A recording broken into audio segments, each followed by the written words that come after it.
ที่ตรงนี้นะครับเอาไปไว้สานะครับผมสาให้มันเต็มก่อนนะครับ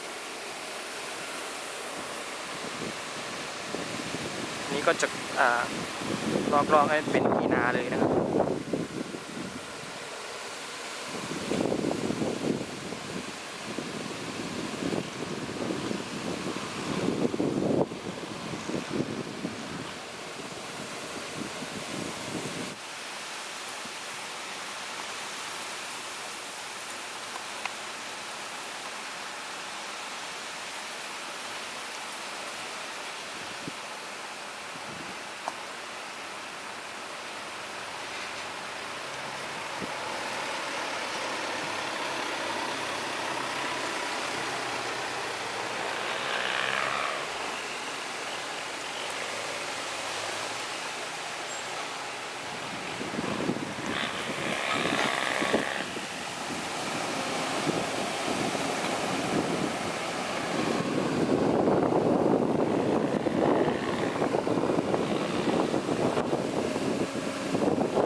นิดนึงนะครับจากตอนนี้กำลังมาดูครับฝุ่นครับกระจายครับ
อันนี้ครับบัวครับมาอยู่เนี่ยบัวเขาดิถอยป่ะครับครับใส่นี่ได้ครับ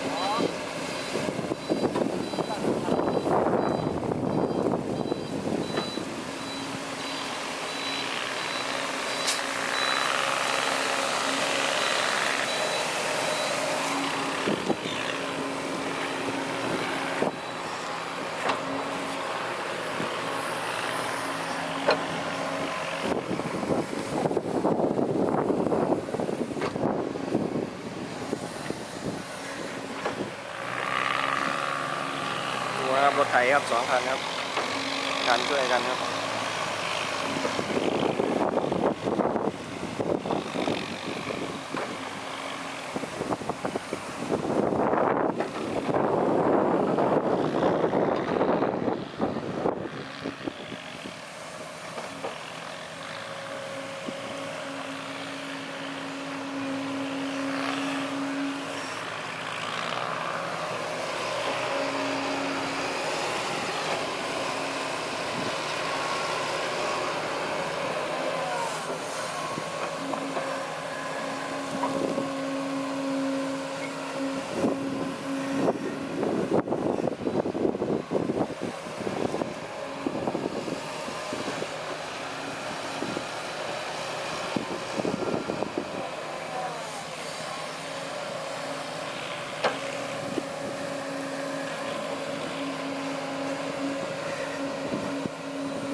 เด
ี๋ยวพาขึ้นไปดูข้างในกันนะครับ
เอาฟุกดิได้เรีย อะไร มึงนั่ง นี่หยัง ผู้สาวฟุกว่า เอาดีๆนะ มันจะตาดีเดี๋ยววะ สื่อเสียมึงนึงมันสื่อเสีย โอ้มันเล่เจ้าเล่จำได้ปะ ว่าเสียตัวนี้เนี่ยมันเป็นเสียไข่เหมือนกัน เราฟุกอ่ะฟุก ฟุก โอ้แสดง เสื้อผู้สาวจีวะ โอ้เล่นคุณน้องหันนี่ เสียสีดำรูปมาใส่เวียบแดงเนี่ย เอาที่เจอกันเดี๋ยวนี่ แล้วรูปหยิบแจกให้ฟุกหรอกนึง อืม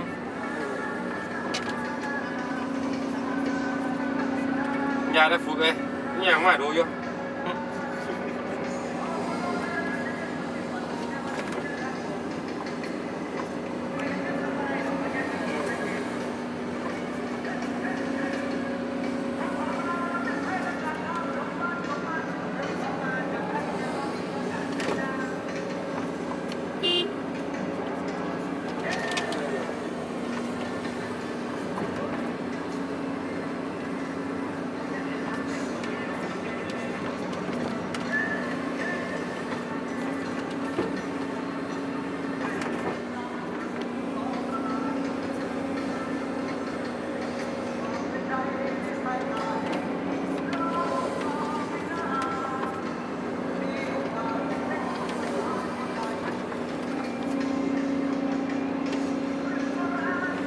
เที่ยวมาดูวะ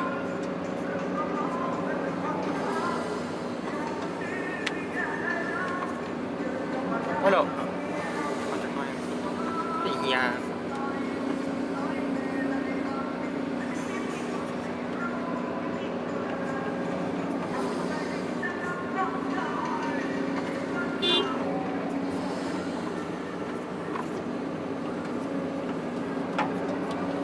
สียเรียกสิทธิ์อย่างอย่างเงี้ย งานครับว่าเขาเอาตัดเสียงเขาออกเลยมันอยู่มีเสียงอย่างเล่ไหมนี่โอ้ย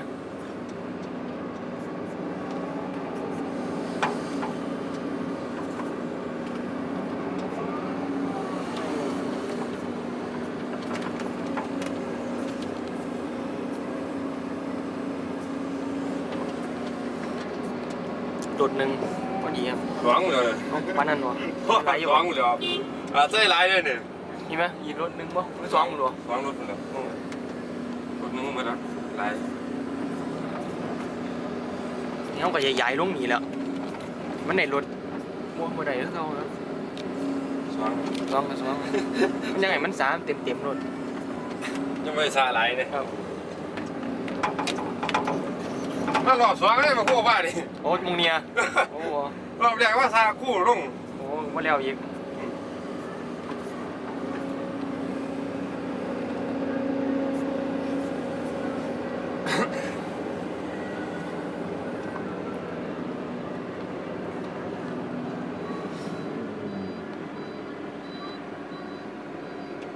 มันมาหรอวะใช่หรอรถโอ้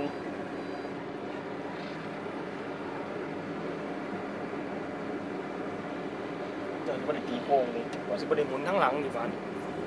ได้บ่บ่ได้อยู่ดอก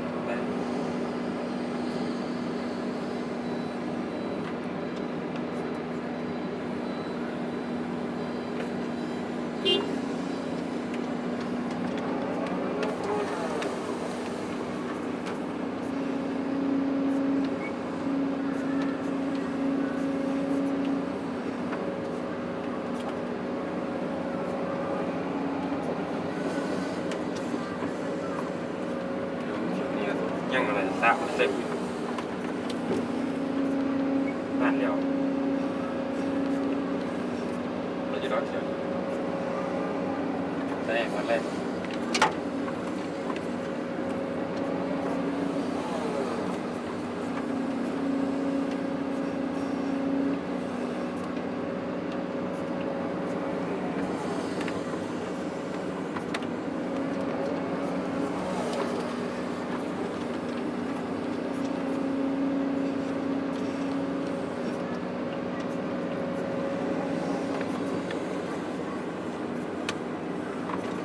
สาวต้นหามก็คือ รู้ผ่านแล้ว ในหลังเท้าจะพูดเลย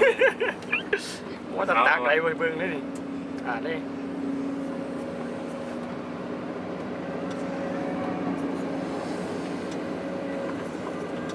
แม็กโคนี่เสียเปรียบหมูไอ้ทำไปเทได้บ้านเนี่ยบ่ได้เห็นหยังน้ำหมูดูตอนนี้บ่จะไอ้เบิ่งจะน้ำกินข้าวแล้วที่ได้ข้าวไปกินได้บ้าน เท่านั้นแหละ ก็นั่นแหละ แล้วมันซุ่มไปคนขับไปโค้แล้วเมียหน่อยไรรถ เอาบ่ ไม่ดีเห็นแล้วคนแล้ว คือว่ารถเดาบ่เบียดตัวนี้ คนขับไปโค้เริ่มเมียอะไร โอ้โห